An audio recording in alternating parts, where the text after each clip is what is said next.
So if you have money ready to invest, but you don't know where to put it, or maybe you have some idea, but you want some help narrowing down your choices, let me show you the best ETFs to invest in. And at the end, I will show you a theoretical portfolio that you could do yourself. So let's get started with SPLG, which is the S&P 500 fund from SPDR. So why do I choose this S&P 500 fund versus VOO or some other fund? The reason is it has the lowest expense ratio. So the expense ratio is how much you pay the managers of this fund, and this is the absolute lowest that I've ever seen for an S&P 500 fund. And you shouldn't have to pay more for an S&P 500 fund because all they do is track the S&P 500 index. So this is the perfect ETF to buy if you want to track the S&P 500. So next we have QQQM, which is the Invesco Nasdaq 100 ETF. So just like the S&P 500 fund, this one just tracks the Nasdaq 100, so you don't need anything fancy. This one has a lower expense ratio than QQQ at just 0.15%. So it is slightly higher than the S&P 500, but it's really up to you how you want to distribute your funds. So this is just another option for you, as the Nasdaq is a very popular and well diversified and well-performing fund. So next up we have SCHD, which is one of my favorite ETFs. This is the Schwab US Dividend Equity ETF. So what they do is they buy a bunch of high-quality dividend stocks that have been paying dividends for 10 plus years, that are very great businesses and will continue to grow and pay out dividends. So this is one of the safest funds you can be in. And as you can see here, the expense ratio is very low. So when we're looking at ETFs, we want lower expense ratios, especially if they're simple funds. So next up we have VT, which is Total World Stock ETF, and it's exactly what it sounds like. They buy every single stock on the market. So international, US, everything. So this one has an expense ratio of 0.07%, and this one's from Vanguard, which is one of the biggest ETF companies in the world. So this one's a very safe holding, and it's a very good core holding in anybody's portfolio. So next up we have AVUV, which is Avantis US Small Cap Value ETF. So sometimes you want to diversify into small caps, but usually there's a lot of trash small cap companies out there. So what this ETF does is they comb through all the small caps and they choose only the companies they deem fit to be in this ETF. So they need to be good businesses and more quality than the rest. So this one has a slightly higher expense ratio at 0.25% because they are slightly more active, but the return has been pretty great. And if you want to diversify and lean into small caps, this is one of the best funds you can do so. Next up, also from Avantis, is we have AVNV, which is all international markets value ETF. So I prefer this one over the very popular VXUS from Vanguard.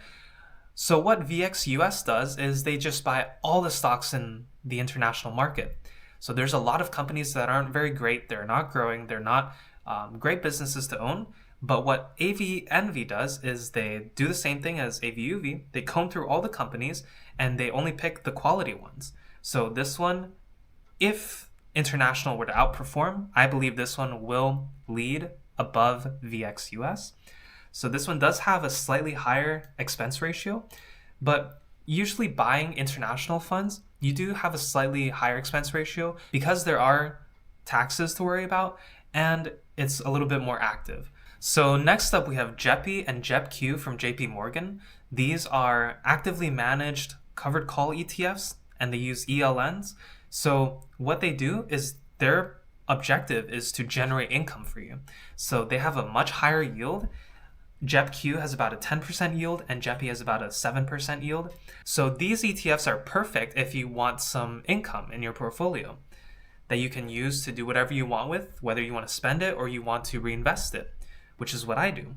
JEPI is definitely the safer one because they buy more value stocks, versus JEPQ is purely using the Nasdaq 100, so more tech stocks, but you can see that it's reflected in its dividend yield. So this is a great option if you want to have some income. And they're one of the safest income ETFs that you can buy on the market. So these are definitely better if you are closer to retirement and you want to increase the income from your portfolio. So next up, we have FEPI and AIPI from Rex Shares. So these ones are more risky, but they have a much higher dividend yield, of AIPI having 34% and FEPI having 25%.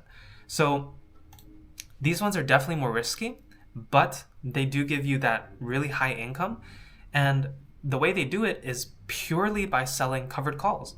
With these, they use more volatile stocks so that they generate more income through the volatility. So AIPI sells covered calls on AI-related stocks like NVIDIA and Palantir and other semiconductor stocks. FEPI owns big tech, so think Apple, Microsoft, the Magnificent Seven, those kind of companies, and they sell covered calls. So you can see if these two ETFs work for you.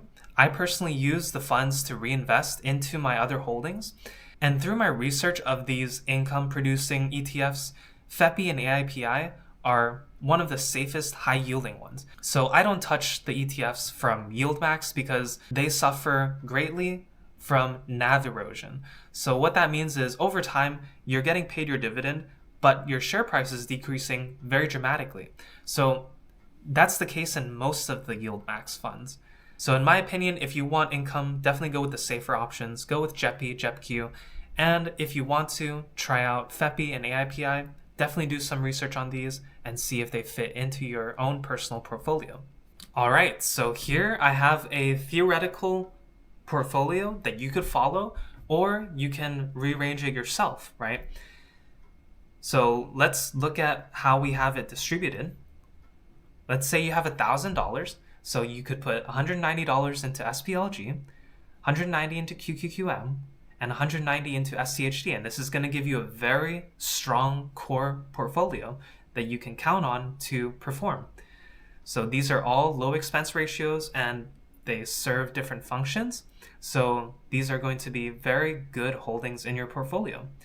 We also have VT, which is Total World Index, which is a great part of every portfolio if you want to hold it. And we have the two Avantis funds. I personally like the small cap value fund more, AVUV. So I have that slightly higher over here. And depending on if you want more international exposure, you can always increase this, right? AVNV. So I have it at a small position right now, but if you believe international is going to outperform the US, which happens, in different time periods, you can definitely increase this. So next we have JEPI and JEPQ, FEPI and AIPI in the income generation ETFs. So generally, if you want to have the most growth, you want to be in pure equities. You don't really want to do too much covered calls, but they do have a place in your portfolio, especially as you get older. So for me, I just reinvest all the interest that I get from these, and it serves its purpose. It does very well. And usually in flat markets or slightly downward trending markets, these ETFs will perform even better. So they will consistently pay you even as the market goes down. So yeah, that's something to remember. And finally, I love my single stock holdings. So I recommend just having a small percentage of your portfolio set away just for single stocks that you have high conviction in, that you really believe in. It could be anything. It could be dividend yielders. You could be buying McDonald's, Starbucks, Apple, Microsoft, or more risky plays like a Palantir, a SoFi, or a Rocket Lab. So depending on how you want to invest personally, how your risk tolerance is, you may want to increase or decrease this size in your single stocks.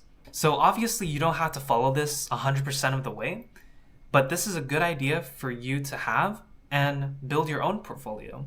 So hopefully you learned something new today. Hopefully you found a new ETF that'll help you build your wealth over time. Because remember, time is the most important thing.